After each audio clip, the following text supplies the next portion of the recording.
Vamos a citar las frases y fragmentos más importantes de la obra Isis sin velo, de la filósofa y teósofa rusa Elena Blavatsky. En este extenso libro habla de ciencias ocultas, filosofía y teología. Hace una crítica de la ciencia y el cristianismo. En el prefacio dice: los mercenarios y parásitos de la prensa que prostituyen su poderosa eficacia y deshonran tan noble profesión, se burlarán fácilmente de cosas demasiado sorprendentes para su inteligencia, pues dan más valor a un párrafo que a la sinceridad. La prensa, los medios de comunicación, hace 2 siglos eran tan infames como hoy, al parecer, puesto que se siguen prostituyendo y les importa más las ventas y defender oscuros intereses que informar la verdad. Ya lo dijo Thomas Jefferson: la supresión de la prensa no podría privar a la nación de sus beneficios más de lo que ya la priva su sumisión prostituida a la falsedad. La prensa sirve ante todo para engañar, confundir, desinformar. Está al servicio de los poderosos, que son los dueños que dictan todo. Los periodistas son meros empleados que solo obedecen. De lo contrario, pueden perder su trabajo. Mas la filósofa alude a la prensa anticipando que ésta se burlará y hasta ridiculizará su trabajo, puesto que trata de temas ocultos y poco conocidos. Indica: según se nos dice hace 19 siglos, que la divina luz del cristianismo disipó las tinieblas del paganismo, y 2 siglos y medio que la refulgente lámpara de la ciencia moderna empezó a iluminar la oscura ignorancia de los tiempos. Se afirma que el verdadero progreso moral e intelectual se ha realizado en estas 2 épocas, que los antiguos filósofos eran suficientemente sabios para su tiempo, pero poco menos que letrados en comparación de nuestros modernos hombres de ciencia. En la antigüedad el embrutecimiento era regla, la virtud y el espiritualismo excepción. Este pensamiento es común incluso hoy: creer que lo actual, lo moderno, es superior al pasado, a lo antiguo, en este caso debido primero a la religión y luego a los progresos de la ciencia. La ciencia, que hoy está en la cima y casi nadie osa cuestionarla, simplemente porque lo que impera hoy es la absoluta ignorancia.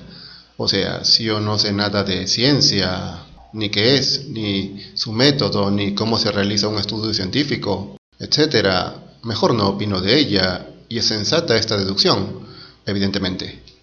Sin embargo, esto hace también aceptar cualquier cosa que diga cualquier supuesto estudio, creer por creer, como si todo lo calificado de científico fuera sagrado e incuestionable. Prosigue: tal es la proposición. ¿Qué nos dicen los hechos? Por una parte, un clero materializado, dogmático y con demasiada frecuencia corrompido, una hueste de sectas y 3 grandes religiones en guerra, discordia en lugar de unión, dogmas sin pruebas, predicadores efectistas, sed de placeres y riquezas en feligreses solapados e hipócritas, por exigencias de la respetabilidad. Esta es la regla del día, la sinceridad y verdadera piedad la excepción.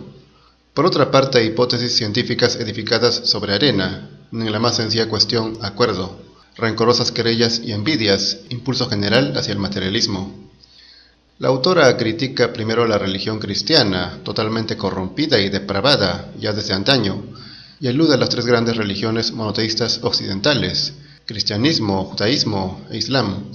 También hace referencia tanto a los sacerdotes como a los creyentes, ambos hipócritas, amantes de las riquezas y codiciosos, puesto que no cumplen sus preceptos religiosos, y se llaman a sí mismos cristianos. Sentenció el teólogo neerlandés Erasmo de Rotterdam: cuán grande es la multitud de los que ofrecen a la Virgen una velita, y eso a la hora del mediodía, cuando no la necesita, que pocos en cambio se esfuerzan por imitarla en su vida casta, en su modestia y en su amor a las cosas divinas, que es el verdadero culto. Esta es la descripción perfecta del cristianismo actual: pura hipocresía y palabras, pero en los hechos nada.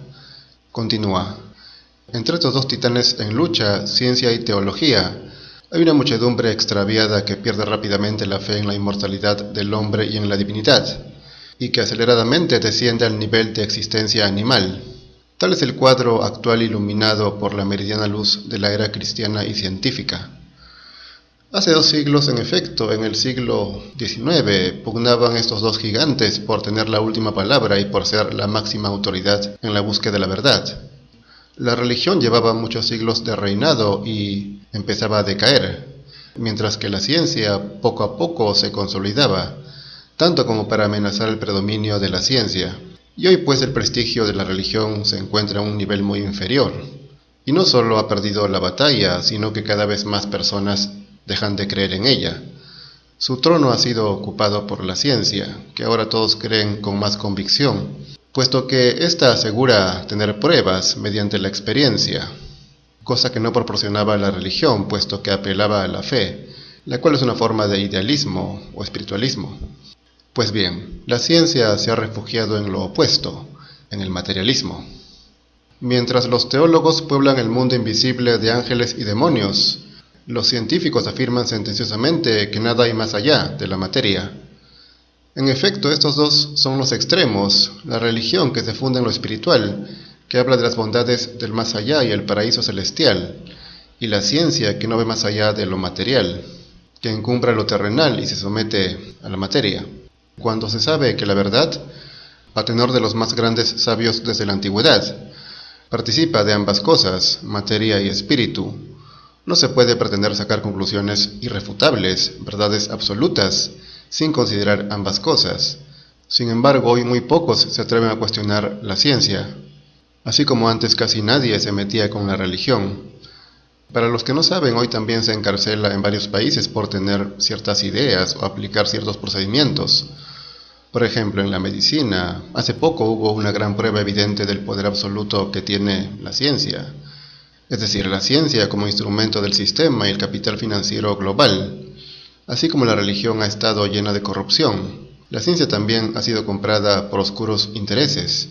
Los que financian los estudios científicos son los que tienen el poder. Y muchas verdades permanecen ocultas porque nadie quiere financiarlas, para que no sean divulgadas. Prosigue. Los infortunados filósofos de la Edad Media fueron los últimos que publicaron tratados sobre la doctrina secreta, cuyo conocimiento asumían. Y desde entonces poquísimos autores se han atrevido en sus obras a ponerse enfrente de los prejuicios y a arrostrar las persecuciones, pues tuvieron por norma no escribir para el público, sino tan solo para quienes poseyeran la clave de su lenguaje. Pero como la muchedumbre del vulgo no comprendía sus enseñanzas, los motejó a todos ellos de charlatanes y visionarios. Así como antiguamente Aristóteles escribía obras exotéricas, que eran accesibles para el vulgo y en general para todos, y obras esotéricas, que eran conocimientos ocultos y reservados que no eran comprensibles para cualquiera.